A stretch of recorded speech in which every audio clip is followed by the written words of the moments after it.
మీరు ఎంత ఇప్పుడు 6,098 కోట్లు, జస్ట్ 6,000 కోట్లు మీరు దీంట్లో పెట్టినది 6,000 కోట్లు కదా.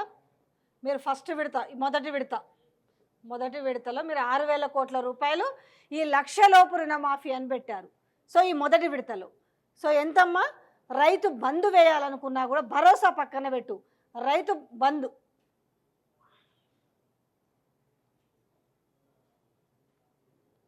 సో ఈ రైతు బంధుకు సంబంధించి 7,000 కోట్లు.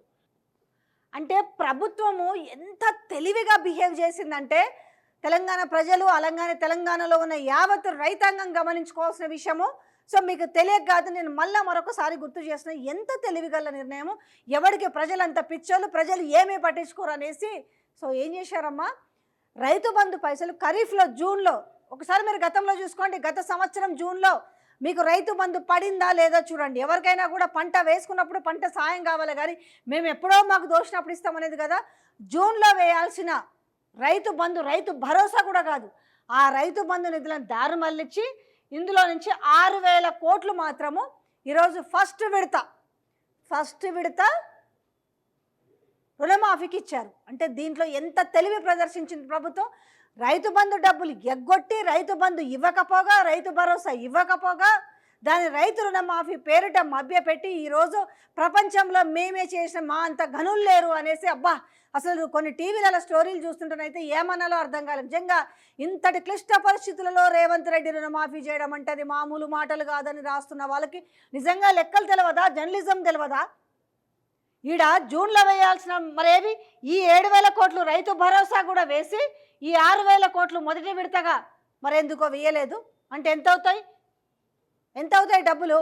మరి 13,000 కోట్లు, 14,000, సరే 50-50 వేసుకున్నా కూడా 14,000, ఇదొక 7,000 అదొక 7,000 కలిపి కనీసం 14,000 కోట్లు ఎందుకు ఇచ్చేయలేదు? మరి చెయ్యరు. 2 నెలల నుంచి పెన్షన్ ఏమైంది? పెన్షన్ పక్కన పెట్టండి, ఎక్కడ పోయింది? 2,000కు 4,000 ఎక్కడ పోయింది? దివ్యాంగులకు 4,000 నుంచి 6,000 ఇవ్వాల్సినవి ఎక్కడ పోయింది? అసలే గతి లేదు. కొసరు పక్కన పెడితే ఈ డబ్బులన్నిటిని జమ చేసి వీటిని తీసుకెళ్ళి ఒక రైతు రుణమాఫీ అని చెప్పి మీదికెళ్ళి ప్రతిపక్షాల మీద బురద జల్లుతూ, ఇది ప్రజల వైపు మేము మాట్లాడితే మా వైపు ఒక బురద జల్లేసి, అంటే ఎవరు చెప్పరు, మేము చేసిందే, మేము ఆడిందే ఆట, మేము పాడిందే పాట అన్నట్టుగా చేసుకుంటూ పోతే తెలంగాణ ప్రజలు ఎవరు గుర్తించరా? అంటే ఎవరు వాళ్ళకు క్లారిటీగా చెప్పేవాళ్ళు లేరు. ఇంకా పడుతుంది. ఇప్పుడు మీరు ఈ ఒక్క 1,00,000 రూపాయల దగ్గరనే మీరు ఈ 1,00,000 రూపాయల్లో మాఫీ అయిన వాళ్ళలో ఆల్మోస్ట్ 30, 40, 50 వాళ్ళకు కూడా రాలేదు. అన్నీ పోనీ మీరు రేషన్ కార్డు ఏమన్నారు? రేషన్ కార్డు ప్రామాణికం కాదు అని అన్నారు. మీరు నాకు కామెంట్ రూపంలో తెలియజేయండి. నిజంగానే మీరు అర్హులై ఉండి కూడా మీకు రుణమాఫీ వచ్చిందా? వచ్చిన వాళ్ళు ఏ క్రైటీరియా బేస్లో వచ్చిందో కూడా నాకు పెట్టొచ్చు. అంటే ఎట్లుందనంటే దొంగలు ఊళ్ళు వంచుకున్నట్టుగా వీళ్ళు చేస్తున్న వ్యవహారం ఎట్లుందంటే లోపల అన్నీ లొసుగులే ఉన్నాయి మేడిపండులాగా. సో పైకి మాత్రం చాలా అందంగా ఉందని ఒక ఫ్లేరప్ ఇస్తున్నారు. హలో చెప్పండి, ఎక్కడి నుంచి మాట్లాడుతున్నారు? చెప్పండి, రుణమాఫీ గురించి ఏం చెప్పాలనుకుంటున్నారు? మేడం నేను మంచిర్యాల నుండి చెప్పండి. శ్రీనివాసరావు నా పేరు. చెప్పండి. ఇప్పుడైనా కనీసం రెన్యువల్ చేసుకుంటే ఎవ్రీ ఇయర్ రెన్యువల్ చేసుకుంటూ వస్తున్నా. 99,000 పడుతుందా అని వెయిట్ చేస్తున్నా మేడం. టోటల్ అమౌంట్ ఇప్పుడు ప్రెసెంట్ వడ్డీతో కలిపి ఓవరాల్ ఎంత ఉంది చెప్పండి?